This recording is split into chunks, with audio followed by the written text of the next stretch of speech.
Les deux gamins, sous le buisson, ils disent on dira jamais ce qu'on a vu parce que sinon, Joe l'Indien, il nous noiera comme des petits chats. Alors ils font un serment. Ils font un petit coup de couteau. Ils mélangent leur sang comme pour les vrais serments. Croix de bois, croix de fer, si je mange, je vais en enfer. On dira rien. Le lendemain, ça s'est répandu comme une traînée de poudre dans le village. Vous avez entendu? On a trouvé le corps du docteur Robinson au cimetière, au fond d'une tombe. Il avait le sang... Et j'ai trouvé le couteau de Stanley Potter à côté de la tombe. Et moi je l'ai vu qu'il avait son manteau plein de sang près de la rivière. Mais c'est lui l'assassin. À mort à l'assassin. La foule en furie s'est emparée de Stanley et le juge est arrivé juste à temps, le juge Thatcher, pour dire attention, attention, attention. Nous sommes un pays civilisé. Nous allons le jeter en prison et je ferai un procès. Et c'est ainsi que Stanley s'est retrouvé en prison. Toutes les nuits, Tom y faisait des cauchemars.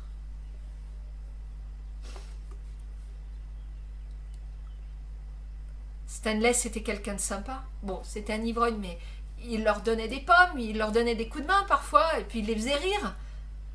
Il ne méritait pas d'aller en prison, et puis on sait ce qui va se passer après la prison. Ils avaient juré, puis la nuit, en se réveillant, il a l'impression de voir Joe l'Indien, son couteau à la main, qui joue.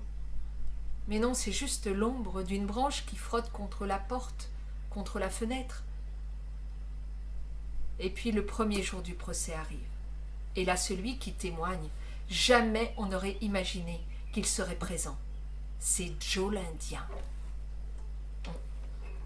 Il est à la barre des témoins et il jure, oui.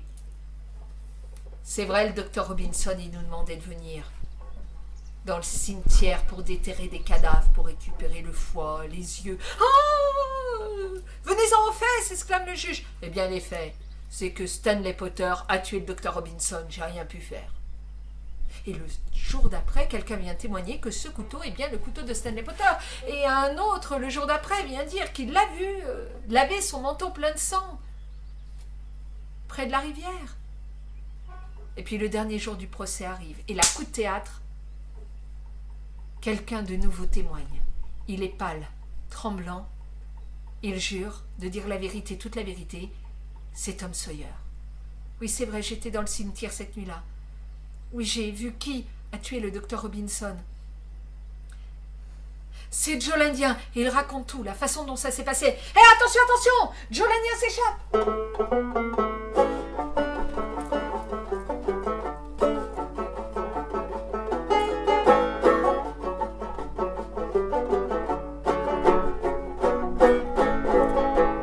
Arrêtez-le, s'exclame le juge. Les hommes prennent leurs fourches, les femmes s'évanouissent et les enfants jettent des pierres. Et on cherche dans les fossés, dans les fourrés, dans les caves, les greniers, mais on a beau chercher, Joe l'Indien est totalement introuvable. Alors on fait venir un inspecteur de la ville.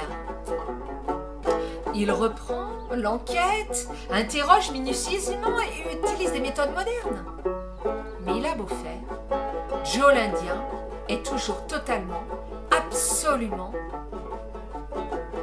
introuvable.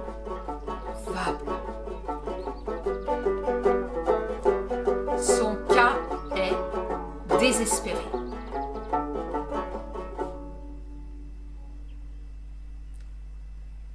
Et les cauchemars reprennent. Tom se réveille la nuit en sueur, il croit que Joe l'Indien est là, mais non, ce n'est que l'ombre d'une branche qui frotte contre la porte, contre la fenêtre.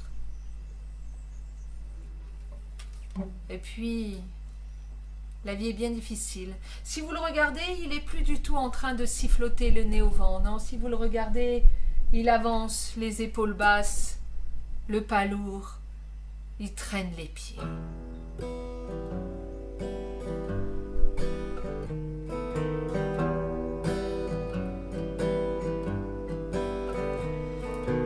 D'abord, il y a les nuits avec les cauchemars. Et puis il y a le maître. Les leçons, les punitions, les coups de bâton, c'est toujours pour lui. l'autre jour, il avait rien fait. Mais comme c'est toujours lui, c'était lui. Et puis, il y a Becky, celle qui l'aimait tant. Elle ne lui adresse plus la parole. Elle se promène au bras du petit coq emplumé, là, celui à qui il avait foutu une raclée. Ben, il aurait dû l'achever. Non. Alors quand la cloche de l'école a sonné et qu'ils se sont tous bien rangés les uns à côté des autres pour rentrer, lui s'est retourné. Il avait vraiment envie de tout envoyer balader. Il a avancé droit devant lui, il s'est dit, ils me retrouveront pas, ils s'inquiéteront. Joe l'Indien me retrouvera pas. Je vais rejoindre un cirque. Et je jonglerai. Avec un nez rouge, je ferai rire les enfants. Ah non. Je deviendrai général. Avec mon armée, je conquerrai des territoires. Ah non. Je rejoindrai une tribu indienne, je me couvrirai le corps de peinture et je danserai autour du feu pour le vent, la lune. Ah non. Je me ferai pirate. Et mon drapeau noir sur les mers et les océans, je terroriserai. Et je reviendrai au pays les poches pleines d'or, la peau burinée par le soleil, le corps couvert de cicatrices. Ouais, la Becky, elle me regarderait. Ouais. Et même qu'elle m'admirerait. Ouais, je serais pirate.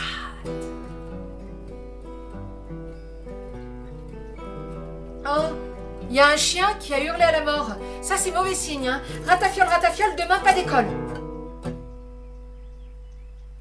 Et la vie a repris. Et Joe l'Indien, on n'en a plus entendu parler. Alors Tom, il est reparti, le nez sifflotant, le nez au vent, il attend une nouvelle aventure.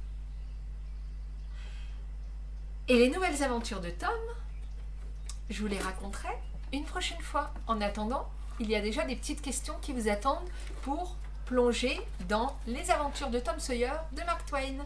Bon courage les 6e!